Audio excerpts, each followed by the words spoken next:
All right, let's just jump right in, because the world is about to end. Again. And look, if your brain feels like it's been trapped in the Upside Down trying to remember every single detail from the last 4 seasons, don't worry, I got you. This is the ultimate what the hell happened recap to get you totally fired up for the final season. Yeah, you heard me. Do not calm down. I mean, think about it. The Upside Down is literally bleeding into Hawkins. Every single character we love is in unbelievable danger, and we have to get our story straight before this final epic battle kicks off. And honestly, this pretty much nails it. Can you even imagine trying to get homeowners insurance in Hawkins, Indiana? No way. For 4 seasons, this one little town has been ground zero for every kind of interdimensional horror you can think of. So before we can even think about the end, we gotta look back at all the monsters that have tried to tear this place apart. And cursed is putting it mildly. Let's run through the Monster of the Year Club, shall we? The main baddies that turn this place into a literal nightmare. First up, the OG, Season 1's Big Bad. You know the one. No eyes, a face that peels open like some kind of nightmare flower, and a really bad habit of snatching kids and dragging them into its creepy, vine-covered dimension. So simple, so effective, and just absolutely terrifying. So then, for Season 2, things get a lot bigger. This isn't just one monster hunting in the woods anymore. Oh no. This is an intelligence. It's this massive, shadowy hive mind thing from the Upside Down, and it wants to conquer our world.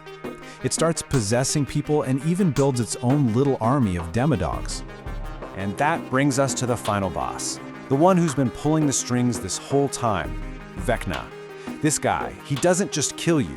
He gets inside your head, gives you this insane psychic PTSD based on your worst traumas, and then he snaps your bones like they're nothing. Just brutal. So the big question is, how in the world did we get here? Well, let's rewind. It all started way back in 1983. It started with a game of Dungeons & Dragons, and a boy who never made it home.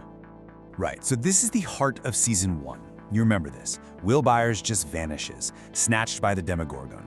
His mom, Joyce, an absolute legend, refuses to believe he's dead and starts communicating with him through, of all things, Christmas lights.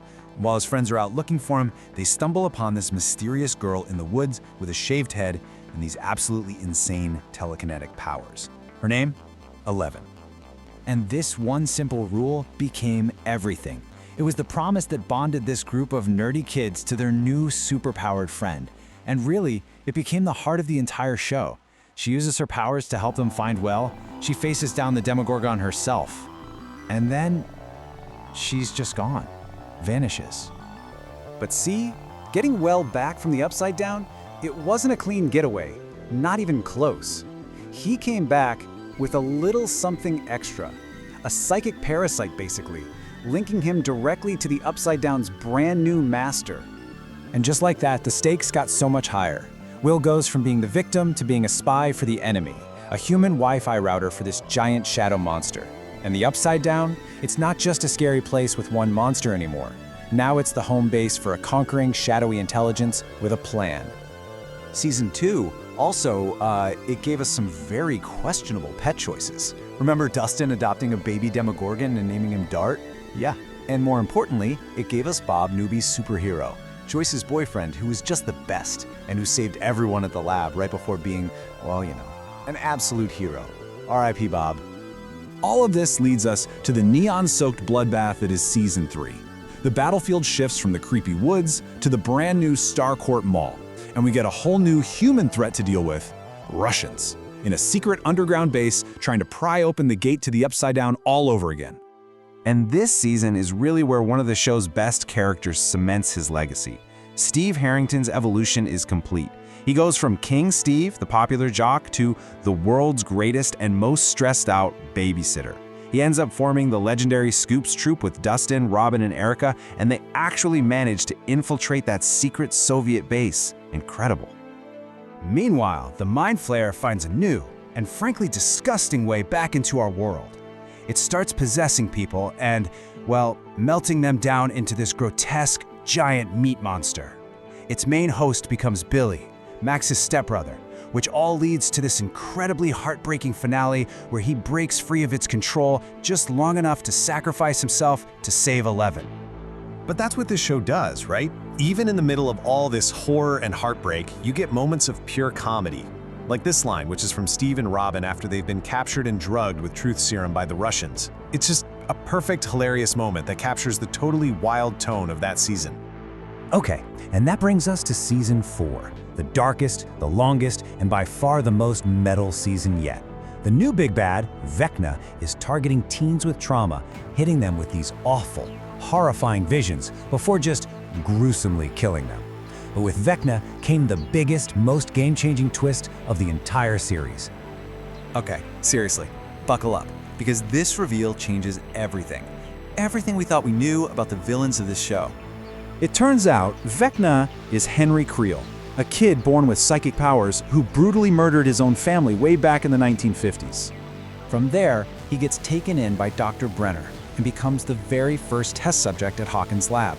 He is number 1. And you know that friendly orderly who was helping Eleven in her flashbacks? That was him. He tricked her into removing a chip in his neck that was suppressing his powers. And it was him, he's the one who massacred everyone at the lab. When young Eleven fought back, she didn't just open a random gate to the Upside Down, she blasted him into it. And that dimension's raw energy twisted him into the monster we know as Vecna. Get this, he shaped the Mind Flayer. He sent the first Demogorgon. It was him. It was always him. So our heroes fight back on every possible front. Eddie Munson goes out like an absolute legend, distracting Vecna's Demobats with the most metal guitar solo in history. But in the end, Vecna still succeeds. He kills Max, even if it was just for 1 minute. That temporary death was the 4th and final sacrifice he needed, and it opened 4 massive gates that literally split Hawkins apart. They won the battle with Vecna, but they lost the war.